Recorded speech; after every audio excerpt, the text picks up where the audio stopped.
गोजोन फुंबिलिनि बयनिसिमबो आंनि अननाय सिबिनाय खुलुमनायखौ बावहरग्रोनाय थाबाय।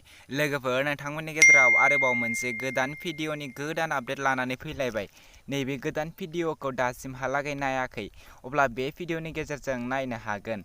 लोगोफोर, नैबे थाम्बनेल आरो टाइटेलाव नुनाय भिडिअखौ नोंथांमोना सोरबाफोर नायखाबाय जानो हागौ, थेवबो आं आरोबाव खनसे आंनि चेनेलाव आपडेट खालामनो नागिरदों। लोगोफोर, नोंथांमोना नैबे भिडिअखौ मोजां मोनो अब्ला लाइक, शेयार, कमेन्ट खालामनानै हो आरो आंनि चेनेलाव गोदानब्ला चेनेलखौ साबस्क्राइब खालामनानै गालां। आं बेफोरबायदि गोदान गोदान भिडिअ आपडेट लानानै फैबाय थायो।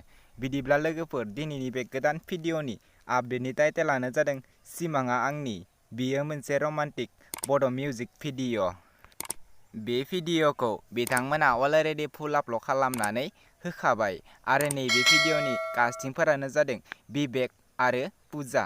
बे भिडिअ'आ जोबोरैनो मोजां जादों।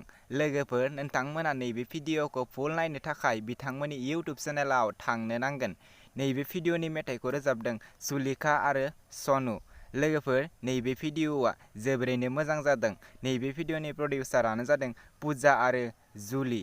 नैबे भिडिअ'खौ नोंथांमोना दासिमहालागै फुल नायाखै, अब्ला बिथांमोननि जुलि ब्रह्म प्रडाक्सन इउटुब चेनेलाव थांनानै नैबे गोदान मिउजिक भिडिअ'खौ नायनानै लाहैदो आरो दासिमहालागै बिथांमोननि चेनेलखौ साबस्क्राइब खालामाखै, अब्ला बिथांमोननि इउटुब चेनेलखौबो साबस्क्राइब खालामनानै होदो, जेन बिथांमोना बेफोरबायदि गोदान गोदान भिडिअ' लानानै फैबाय थानो हायो।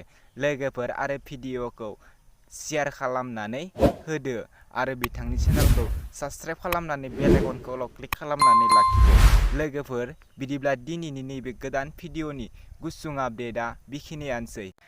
दासिमहालागै आंनि चेनेलखौ साबस्क्राइब खालामाखै, अब्ला आंनि चेनेलखौबो साबस्क्राइब खालामनानै गालांदो।